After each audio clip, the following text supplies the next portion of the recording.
The sleek hull of the HMS Audacity gleamed in the stark light of Earth orbit as it detached from the construction dock of Nexus Prime. On the bridge, Captain Emily Shaw watched with pride as her crew ran through final system checks. "All systems operational, Captain," reported Lieutenant Raj Patel, her second-in-command.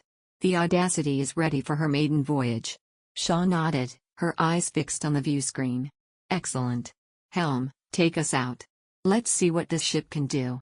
As the Audacity glided away from Nexus Prime, Shaw couldn't help but feel a sense of anticipation. The British government had been increasingly wary of the Molnari's influence, and this ship represented their chance to chart their own course in the cosmos. In her ready room, Shaw activated a secure channel to Earth. The stern face of Admiral William Blackwood appeared on the screen. "Captain Shaw, I trust the Audacity is performing to specifications?" "Yes, sir. She's everything we hoped for and more." Blackwood's expression remained grave. "Good. Because it's time to put her to the test.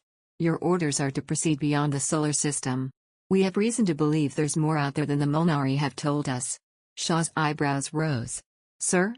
What about our agreements with the Molnari?" "Your mission is classified, Captain, and you will be under radio silence. As far as anyone knows, you're on a routine shakedown cruise." "Understood?"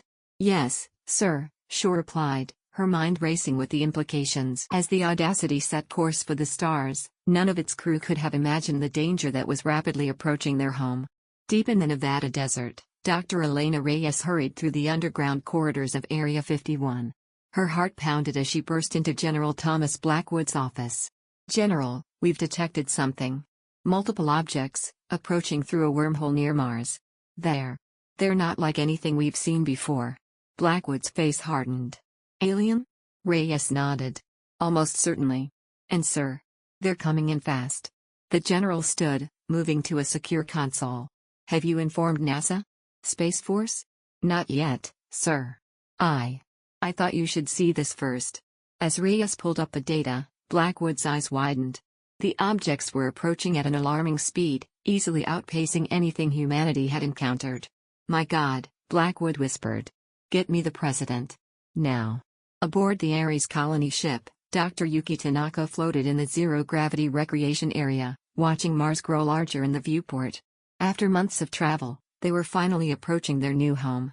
"Attention all personnel," Captain Miguel Sanchez's voice came over the intercom. "We're beginning our final approach to Mars. Please report to your designated landing stations."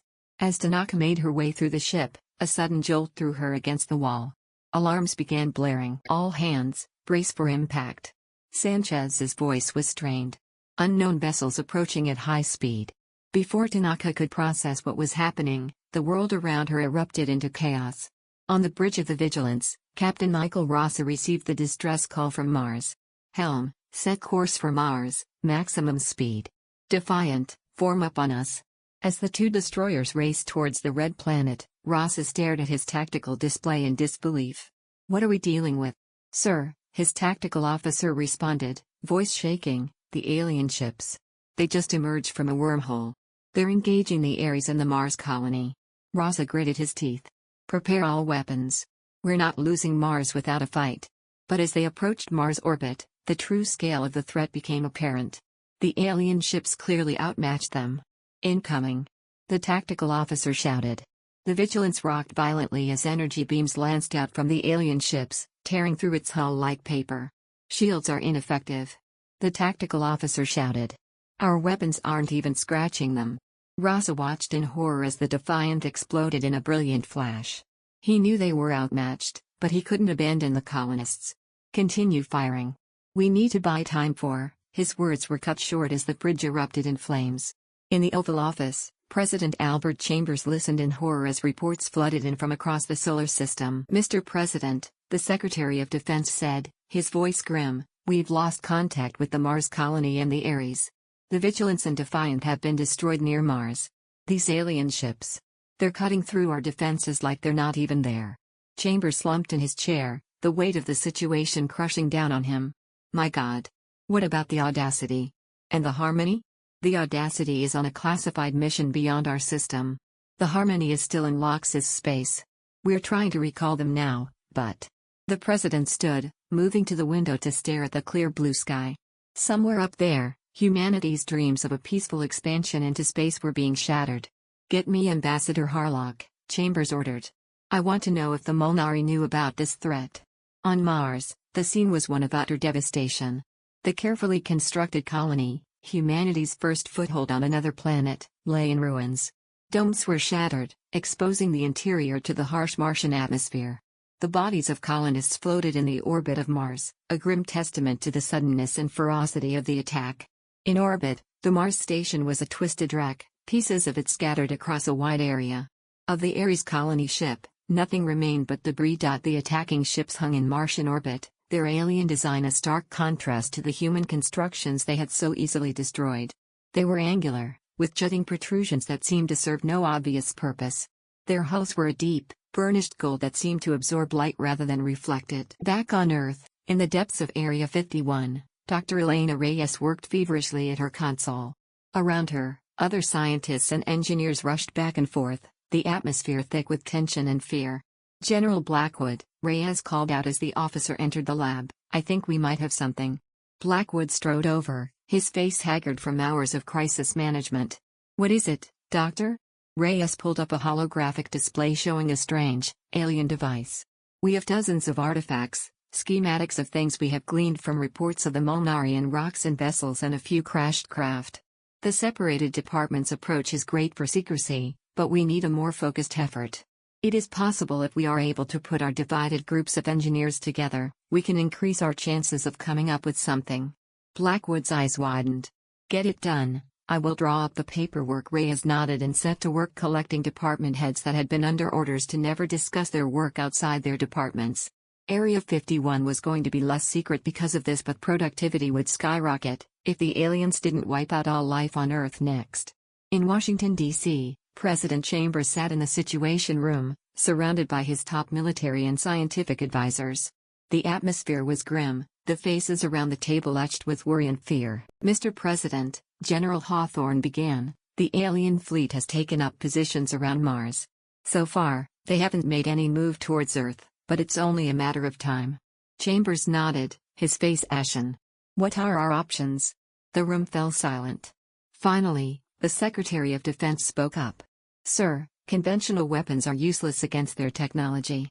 We're working on adapting some of the alien tech we've acquired, but it's a long shot." "And the Molnari?" Chambers asked. "Have we heard anything from Ambassador Harlock?" The Secretary of State shook her head. "Nothing, sir. It's like they've gone dark." Chambers slammed his fist on the table, startling everyone. "Damn it. They brought us into this galactic community, and now they abandon us?"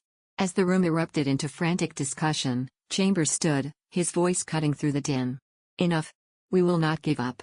Humanity has faced extinction before, and we've always found a way to survive. We'll do so again." He turned to his chief of staff. "Get me every world leader on the line. It's time to put aside our differences. The only way we survive this is together." As the room cleared out, Chambers remained, staring at the tactical displays showing the alien fleet's positions. The fate of the entire species now rested on his shoulders, and the weight of it was almost unbearable. In the depths of space, aboard the Harmony, Dr. Anand Krobitz and Captain Carl Townsend received the devastating news from Earth. The bustling bridge fell silent as the crew absorbed the shocking information.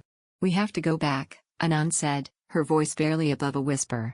"Earth needs us." Townsend nodded grimly. "Earth needs whatever we can gain from the Loxus. We are weeks away, and from the intel we have nothing survived. Couple that with we are an unarmed ship with limited cargo and life support, and we would just be throwing another casualty into the wreckage. I hate it, but we cannot go back." He turned to the Loxus representative who had been observing the exchange with growing concern. "Counselor Zarel, you've seen what these invaders are capable of. We need your help. Your defensive technology might be the only thing that can save Earth." Zarel's translucent skin rippled with conflicting emotions. "This is unexpected. We must consult with our government. Such direct intervention. You recognize the ship descriptions of our attackers?" Anand interjected. "You can at least tell us what we are up against, can't you?" As the Harmony prepared to depart, Anand couldn't help but wonder, where were the Molnari in all this? Had their supposed allies abandoned them in their hour of need? Back on Earth, in Area 51, Dr. Reyes stood before a group of the world's top scientists and engineers. "Ladies and gentlemen, She began, her voice steady despite her exhaustion. Humanity has been attacked, the Mars colony, station, and colony ship are all gone.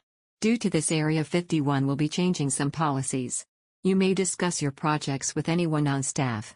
We need ideas, we need every bit of technology we can, and we are working with their old tech. If you have an idea toward improving something, there are no bad ideas and there are no more secrets amongst our own.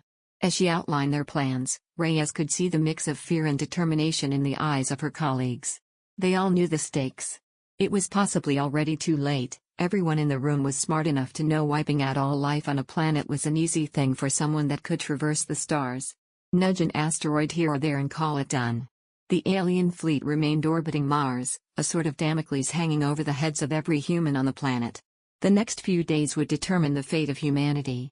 Would they rise to the challenge, or become just another footnote in the cosmic story of conquest and extinction?